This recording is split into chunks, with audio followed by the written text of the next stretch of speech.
Dear students of class 10th, welcome back. Prashant sir here.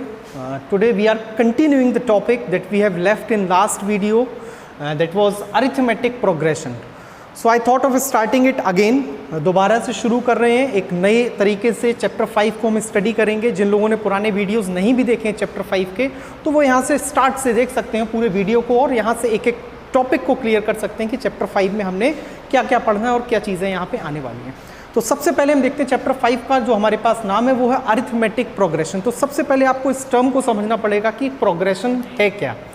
तो जैसे कि suppose करिए मैंने आपके सामने कुछ नंबर्स लिख दिए हैं. यहाँ पे सपोज करिए मैंने एक नंबर लिखा है 1 2 3 4 5 डॉट डॉट डॉट. फिर मैंने यहाँ पे एक और टर्म लिखा है, एक और सीक्वेंस लिखा है 2 4 6 8 10. फिर मैंने यहाँ पे एक और सीक्वेंस लिखा है 3 9 15 21 27 and so on. Know what you observe in these 3 sequences. आप इन तीनों सीक्वेंस में क्या ऑब्जर्व कर रहे हो और क्या मैं आपसे without using any type of formula can you right the next 3 terms? I hope your answer will B yes. आप कहेंगे कि हाँ इसके अगले 3 टर्म्स को हम लिख सकते हैं. कैसे लिख सकते हैं? क्योंकि आप यहाँ पे एक पैटर्न को ऑब्जर्व कर रहे हैं. क्या पैटर्न है? अगर फर्स्ट पार्ट की बात करें तो pattern is that every succeeding term is one more than the preceding term. I'm repeating it again, mind the words. Every succeeding term is one more than the preceding term. In the same way, can you write the next 3 terms? So you will say yes, definitely I can write. The next term will be 6 7 and 8. तो इसमें आपने कोई trick या कोई formula use नहीं किया. आपने direct एक आपने यहाँ पे पैटर्न को ऑब्जर्व किया. पैटर्न को ऑब्जर्व करने के बाद आपने यहाँ पे अगले 3 टर्म्स को यहाँ पे मेंशन कर दिया. In the same way second part what you see कि every succeeding term is 2 more than the preceding term. Every succeeding term is 2 more than the preceding term. तो can I write it 12 14 and 16 because every succeeding term, हर अगला term पिछले term से 2 ज़्यादा चल रहा है. In third case what we observe कि every succeeding term is 6 more than the preceding term. देखिए हर अगला टर्म, कोई भी आप टर्म ले लीजिए, वो पिछले टर्म से 6 मोर देन है. तो in the same way what we can write here 33, here 39 and here 45. तो this is a common sense, common idea to explain what is a progression. एक प्रोग्रेशन क्या है? A list of numbers which follow a particular pattern. एक list of numbers which follow a particular pattern और जिसमें every succeeding term is something added to the preceding term. Every succeeding term is having some numbers greater than the preceding term. In first case what we find, the succeeding term is 1 more than the preceding term. Here the succeeding term is 2 more than the preceding term. Here the succeeding term is 3 more than the preceding term.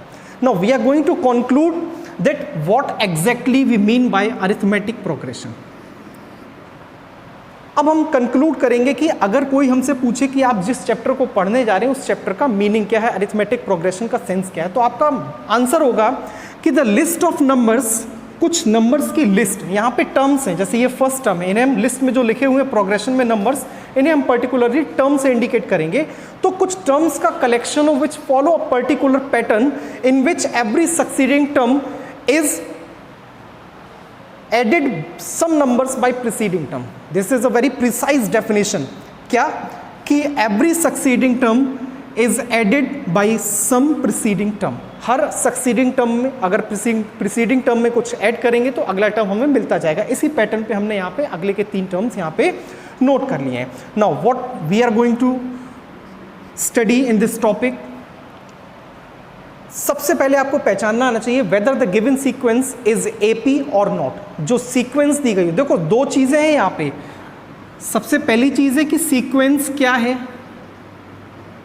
और कुछ लोग कहते हैं कि AP क्या है. तो मैं आपको बता दूं कि अभी तो हम इस क्लास में केवल अरिथमेटिक प्रोग्रेशन को ही स्टडी करने जा रहे हैं. जब आप और आगे 11th क्लास में जाएंगे तो आपको एक प्रोग्रेशन मिलेगा ज्योमेट्रिक प्रोग्रेशन. फिर एक मिलता है, अभी 12th में नहीं है but previous year we have studied harmonic progression. तो ये प्रोग्रेशन क्या है कि सीक्वेंस के अंडर में ये तीनों चीज़ें आती हैं. सीक्वेंस में ही एपी आता है, जीपी आता है और एचपी आता है. तो sequence is a common word. Sequence क्या है, किसी भी टर्म के कलेक्शन को विच फॉलो अ पैटर्न। अब यहाँ पे लिखा है 2 4 8 16। Now this is not an AP, as we all know this is not an AP, because हर अगला टर्म पिछले टर्म से, यहाँ अगला टर्म पिछले टर्म से कितना ज़्यादा है 2, और यहाँ पे 4 हो गया और यहाँ पे 8 हो गया, लेकिन ये एपी नहीं है। ये सीक्वेंस तो है लेकिन ये एपी नहीं है। तो मैं आपको बता दूं, इधर इट इज एपी और जीपी और HP, whatever it is, they all come under sequence. हर एक चीज सीक्वेंस है, चाहे वो एपी हो, चाहे वो जीपी हो, चाहे वो एचपी हो। सीक्वेंस को उनकी प्रॉपर्टीज के बेसिस पे कैटेगराइज कर दिया गया है। अब पहली कैटेगरी क्या है कि जिन टर्म्स का सक्सीडिंग टर्म प्रीसीडिंग टर्म से कुछ ज़्यादा हो, ऐसे टर्म्स को हम, ऐसे सीक्वेंस को हम क्या बोलेंगे, अरिथमेटिक प्रोग्रेशन। तो यहाँ पे कुछ सबसे पहली चीज़ आती है कि हमें पहचानना आना चाहिए कि whether the given sequence is in AP और not, whether the sequence is in AP. सबसे पहली चीज़ आपको ये मालूम होनी चाहिए कि जो सीक्वेंस दिया गया है वो एपी में है कि नहीं है। तो मैं आपको यहाँ पे बता दूँ कि यहाँ पे हमने जो 3 सीक्वेंस लिखे थे, ये तीनों सीक्वेंस एपी में थे। अब इसमें कैसे समझ में आएगा एपी में है कि नहीं है और क्या क्या चीज़ें इसमें हैं। तो देखिए, सबसे मेन चीज़ जो है आपको देखना है कि डिफरेंस कैसा है। अब डिफरेंस किसका देखना है, तो आपको डिफरेंस देखना है सक्सीडिंग टर्म से प्रीसीडिंग टर्म का। मैंने शॉर्ट में लिख दिया है सक्सीडिंग माइनस प्रीसीडिंग टर्म। ये आपको क्या देगा, डिफरेंस देगा। बस बहुत सिंपल सी बात, आप अपनी उंगली किसी भी नंबर पे रख दीजिए, मैंने सपोज यहाँ रखी है, तो इससे पिछले वाले टर्म का डिफरेंस कितना है। अब 39 और 33 में कितने का डिफरेंस है स्टूडेंट, 6 का डिफरेंस है। क्या ये डिफरेंस हर जगह है, हाँ, तो मैंने देखा कि ये डिफरेंस हर जगह है और इतना ही डिफरेंस है। तो इस डिफरेंस को मैंने पर्टिकुलर नाम दे दिया कॉमन डिफरेंस। क्या नाम दे दिया, कॉमन डिफरेंस। तो बड़ी सरल शब्दों में समझ सकते हैं कि if the difference is common, if the difference is common throughout the whole sequence, अगर पूरे सीक्वेंस के दौरान आपका डिफरेंस कॉमन रहता है, ऐसे सीक्वेंस को हम क्या बोलेंगे, अरिथमेटिक प्रोग्रेशन बोलेंगे। आई होप यहाँ तक बात क्लियर हो रही होगी आप लोगों को कि अगर डिफरेंस कॉमन है तो ऐसे सीक्वेंस को हम अरिथमेटिक प्रोग्रेशन बोलेंगे। अब सपोज किसी ने कॉन्ट्राडिक्शन लाने के लिए, आपको थोड़ा सा कंफ्यूज करने के लिए बोल दिया कि सर क्या ये एपी है 1, 1, 1, 1 एंड सो ऑन। तो आंसर इज व्हाट, हम क्या सबसे पहले चेक करेंगे।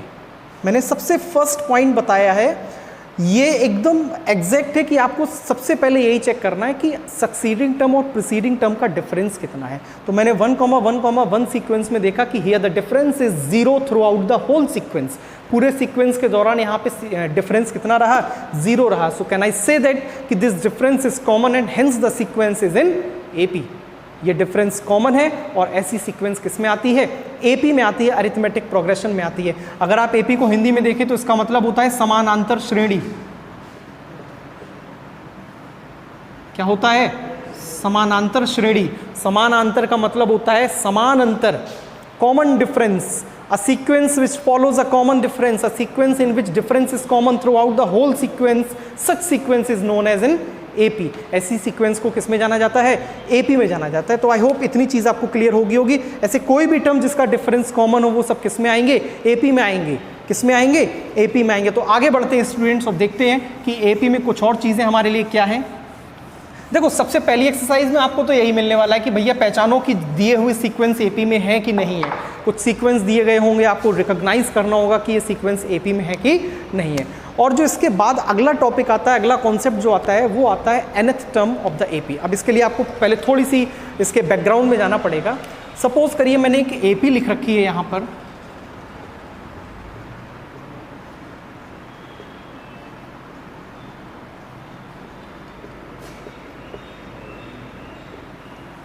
Is it clear to? क्या ये सीक्वेंस एपी में है? Yes, of course this sequence is in AP. Why? Because we can observe that every succeeding term is 10 more than the preceding term.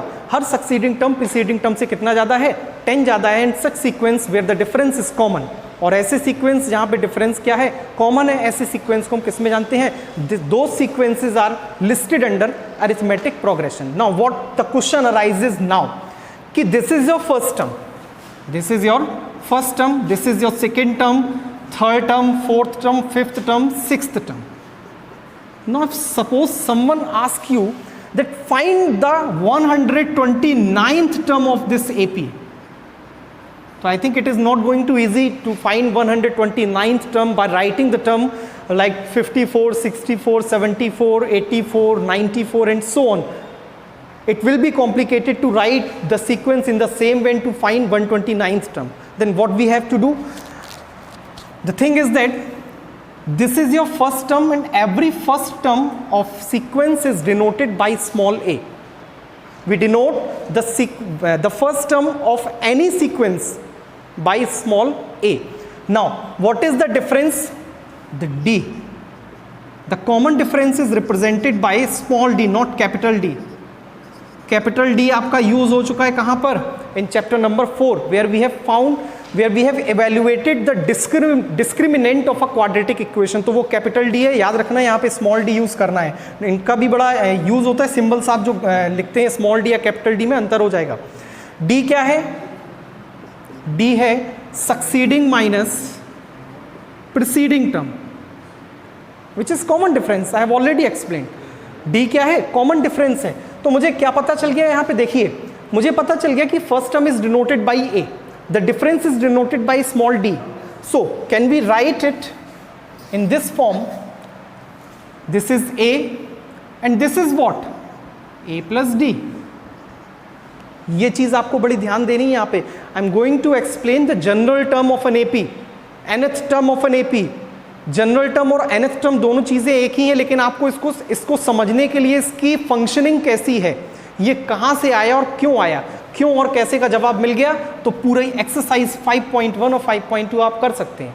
अब क्या है, ये फर्स्ट टर्म हमारा ए हो गया, ये सेकेंड टर्म. जरा देखिए, क्या मैं 14 को 4+10 लिख सकता हूं ना? 14 को मैंने स्प्लिट कर दिया है, स्प्लिटेड 14 इन 2 पार्ट्स, 4 and 10. अब जरा देखिए, 4 क्या था? A था. 4 क्या था? A था. और D क्या था? 10. तो can I write it as A plus D? Of course.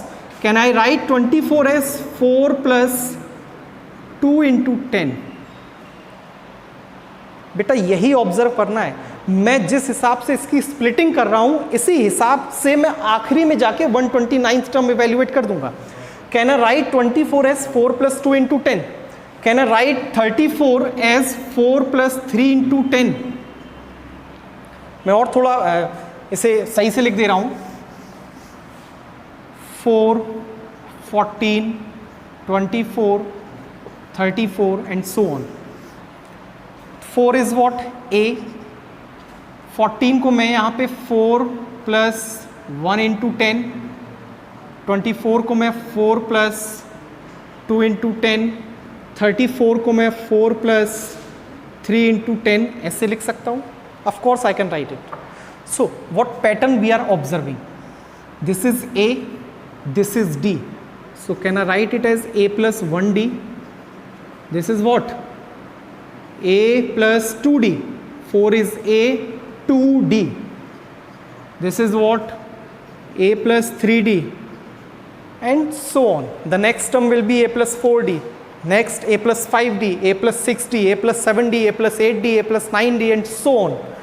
तो अब देखिए क्या ऑब्जर्व हुआ. पहला टर्म A था, सेकेंड टर्म था A plus 1D, third term A plus 2D, fourth term A plus 3D. देखना, first term A, second term A plus 1D, third term A plus 2D, fourth term A plus 3D. क्या देख रहे हैं? जो term पूछा गया है उससे एक D कम चल रहा है. अगर आपसे थर्ड टर्म पूछा गया है तो D कितने हैं? 2D है.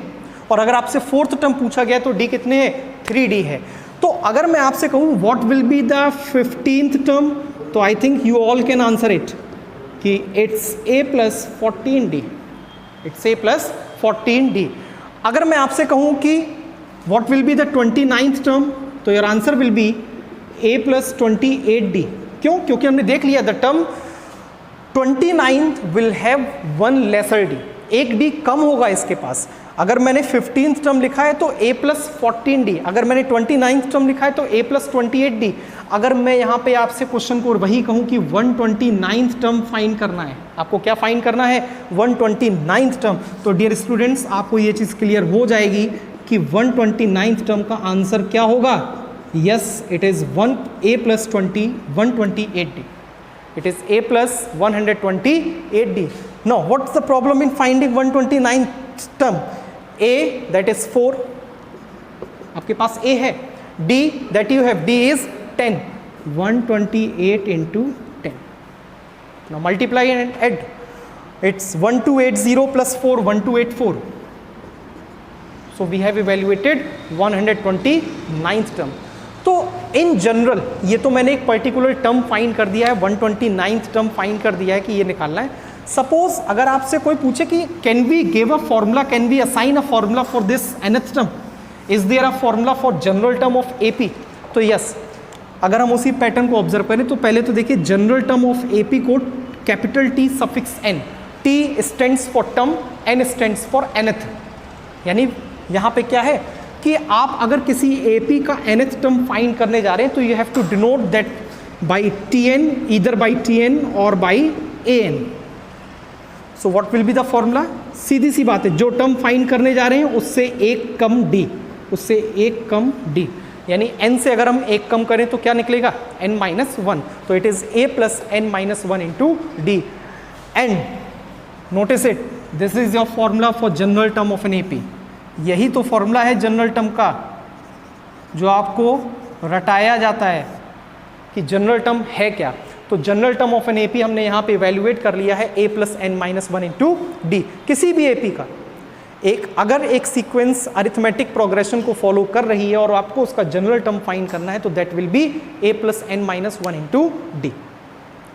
अब कुछ कंडीशन, कुछ लोगों के दिमाग में कंफ्यूजन रहता है कि sir can the first term of an AP be negative, क्या किसी एपी का पहला टर्म नेगेटिव हो सकता है? ऑफ कोर्स हो सकता है। अब सुनिए, एपी का पहला टर्म एक रियल एंट्री हो सकती है। A real entry can start an AP, it might be -2, it might be -2/3, anything that is real, जो भी रियल नंबर होगा वो एपी का फर्स्ट टर्म बन सकता है, एक्सेप्ट इमेजिनरी नंबर्स। अब आपके दिमाग में फिर एक क्वेश्चन अराइज हुआ होगा कि व्हाट इज इमेजिनरी नंबर। तो वैसे तो आपको 11th में पढ़ने को मिलेगा, कॉम्प्लेक्स नंबर का पूरा एक टॉपिक है, लेकिन फिर भी मैं बता दूं इमेजिनरी नंबर की एक बहुत छोटी सी प्रिसाइज डेफिनेशन क्या होगी कि दुनिया का कोई भी नंबर जो nth रूट में नेगेटिविटी के साथ लिखा हो वो आपका इमेजिनरी नंबर होगा। मतलब √-2, cube root -3, tetra root minus anything -4, 5, कोई भी नंबर हो जो nth रूट के अंदर नेगेटिविटी के साथ लिखा हो, that is an imaginary number.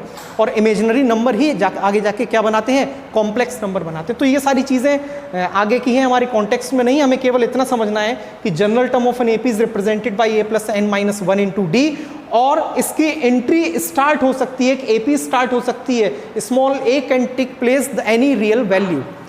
I think it is clear to all. आप चाहें तो इसे नोट भी कर सकते हैं। तो 5.1 आई थिंक आप इतने डेटा के साथ, इतने कॉन्सेप्ट्स के साथ 5.1 को कंप्लीट कर सकते हैं। और इसी के साथ अगले वीडियो में मैं आपको बताऊंगा कुछ 5.2 के क्वेश्चंस, कुछ एप्लीकेशंस, प्रॉब्लम इसमें जो होंगी। और नेक्स्ट वीडियो में हम डिस्कस करेंगे some of n terms of an AP. Till then thank you and keep studying.